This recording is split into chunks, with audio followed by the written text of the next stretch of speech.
At the beginning of the episode, three scientists drive to a beach, while one of them, named Steven, narrates about a naked, dead giant.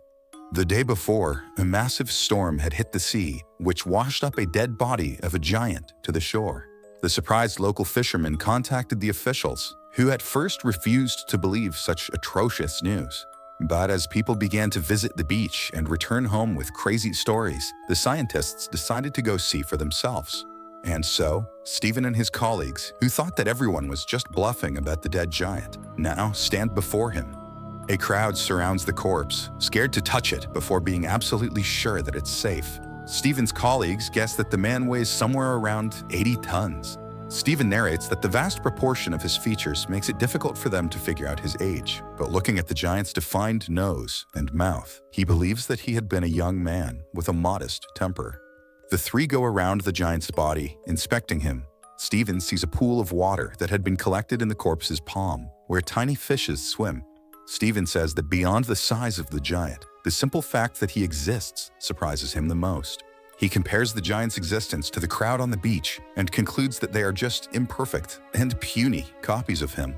As Steven looks at the creature, mesmerized, his colleague climbs on top of the corpse's chest and waves towards the crowd, indicating that it is safe to come near it.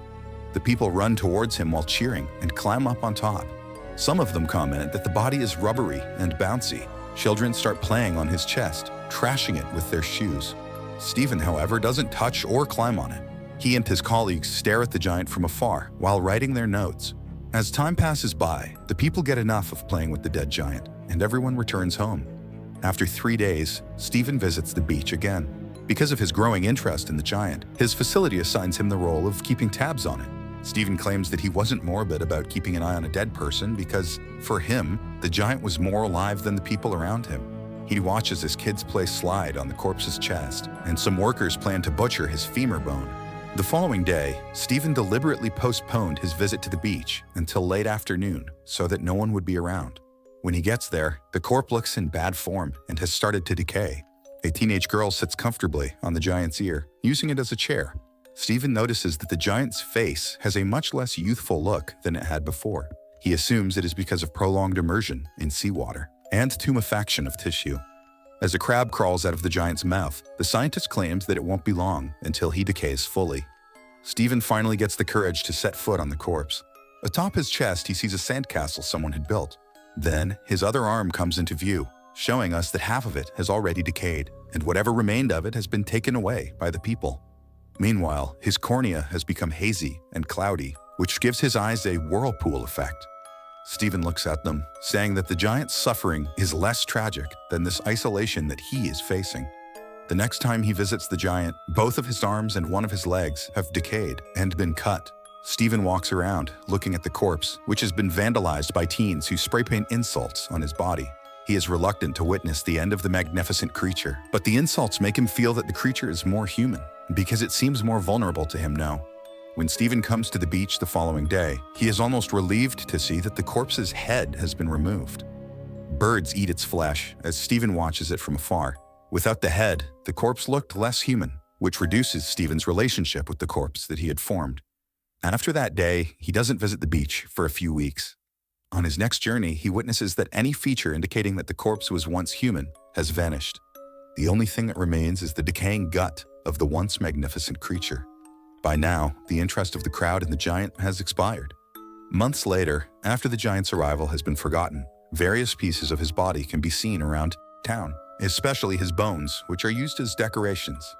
While cycling one day, Steven notices the giant's skull lying abandoned. He believes that if he looks around the town's pubs, he will find mummified noses and ears as well.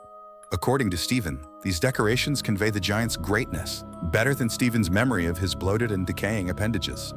As for the giant's genitals, it is shown that it had been cut off and placed in the Freak Museum in a circus. Steven narrates that the apparatus occupies a whole tent to itself, but is sadly mislabeled as belonging to a whale. At last, the scientist says that the people who saw the giant remember him only as a sea monster. However, for him, the giant is still alive, and he often dreams of his resurrection. In his dreams, the giant strides through the town, picking up his fragments on his return journey to the sea. The episode, although short, has a deep and metaphorical meaning in every scene. The fans of the episode have interpreted it their own way, but many believe that the narrator Stephen is the giant himself. Stephen feels the pain of the dead giant when no one else can. So, some fans think that Stephen and the giant are the same person. The giant might be trying to communicate through Stephen.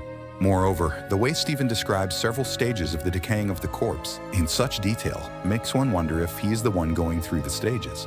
The decaying of the giant's corpse is also seen as a metaphor for several things. The narrator, Stephen, observes the decaying of the corpse very closely at every stage. First, he sees the process that was supposed to happen, that is, his body decaying by the passage of time. Then he notices people starting to amputate the corpse, treating it as a commodity. And the way humans treat him poorly showed him the extent of consumerism and exploitation that is considered normal in today's world.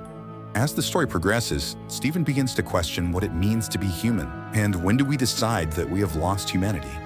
Until the corpse had no head, he thought of it as a human just like him and the others around him.